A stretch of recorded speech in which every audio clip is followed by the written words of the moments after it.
Mesdames, messieurs, bonjour et bienvenue aujourd'hui dans Starter pour une vidéo spéciale, un hommage en fait à un homme, Christophe Goujon, un artiste que nous avons eu le plaisir de rencontrer fin avril et qui depuis malheureusement a choisi de mettre fin à ses jours. Les petites 4L de Christophe, des maquettes réalisées à l'échelle 1/4 qui ont fait littéralement le tour du monde, une activité unique que je vous propose aujourd'hui de découvrir en reportage. Mais j'aimerais avant cela, au nom de toute l'Amicale de Touraine, une association d'amour et de sauvegarde de la Renault 4 dont Christophe faisait partie, exprimer toutes mes condoléances à sa famille et puis te dire un dernier adieu Christophe. C'était un plaisir d'avoir fait ta connaissance.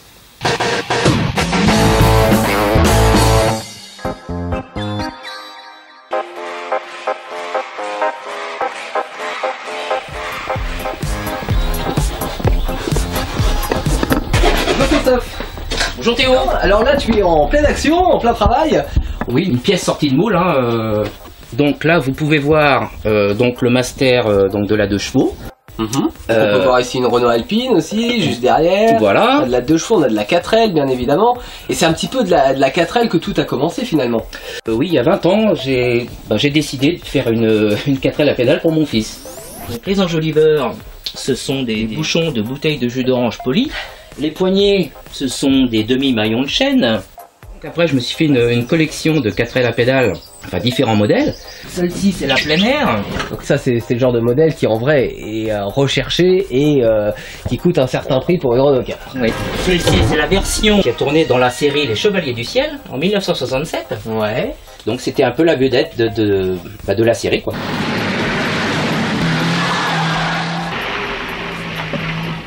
Et lors du premier 4L international en 2007, Renault Classique m'a remarqué, quoi. Et puis ils m'ont commandé toute la gamme de la 4L berline. Et donc après, bon, de fil en aiguille, ça y est, ma pub était faite. Celle-ci est radiocommandée. C'est les versions luxe, ça, avec les petites fenêtres à l'arrière qui s'ouvrent, les feux chromés à l'arrière. Voilà, c'est la version 64, celle-ci. Ça, c'est la voiture publicitaire de Christophe Goujon. Qui me sert d'enseigne. C'est le modèle 62, donc l'une des premières fourgonnettes en fait qui a existé chez Renault, avec sur la 4L le girafon à l'arrière qui permettait d'être soulevé, par exemple de rentrer une échelle à l'intérieur sans avoir besoin d'ouvrir la porte, c'était plutôt pratique. Alors ça c'est une sortie de grange. Voilà. Donc le modèle qui est chez notre grand-père, qui a séjourné pendant des années, qu'on ressort un jour et on se dit chouette, une 2 chevaux, elle est là, faut la remettre en marche. Voilà. Et là ça donne à peu près ça quand on la sort de grange. Celle-ci, donc c'est une 2 chevaux de course. Oui, parce qu'encore aujourd'hui, il y a toujours les 24 heures donc de chevaux à Spa, en Belgique.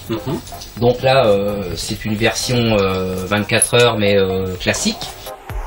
Et alors là, on a le mix parfait entre les deux. Ça, c'est quand on hésite entre une Renault 4 et une Citroën 2 chevaux. Voilà. On a une Citroën et une Renault N. Une Renault N. Oui, c'est une idée un peu loufoque. Je me suis dit, tiens, qu'est-ce que ça donnerait? Deux mythes français. La 2 chevaux, c'est plus de 5 millions d'exemplaires vendus. La 4L, c'est plus de 8 millions d'exemplaires vendus. Donc, c'est 2 énormes succès français. Et même à travers le monde, hein, parce que c'est des voitures qui ont été exportées à l'international. Et là, l'idée de rapprocher ces 2 voitures, ça en fait un projet unique qui peut même avoir 2 visages, puisqu'on a la Citroën et la Renault N. Donc 2 voitures totalement différentes.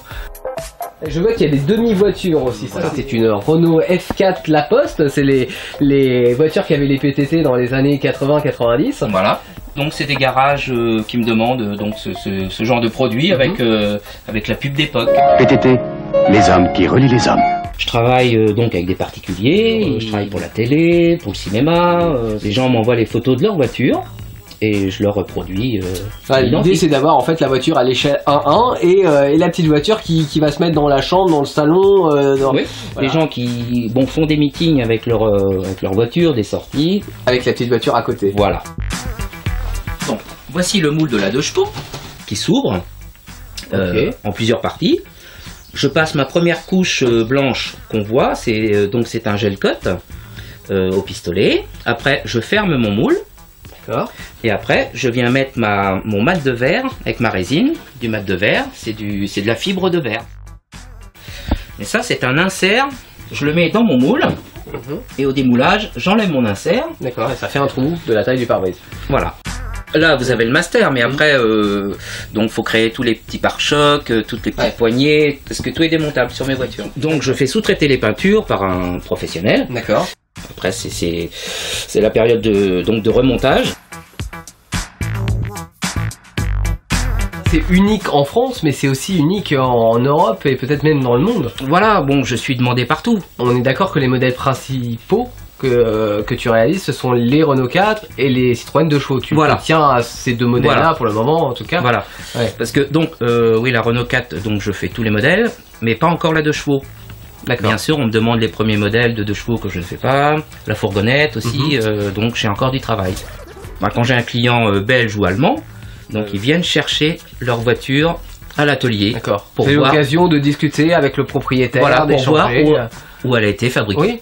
Ouais. Voilà.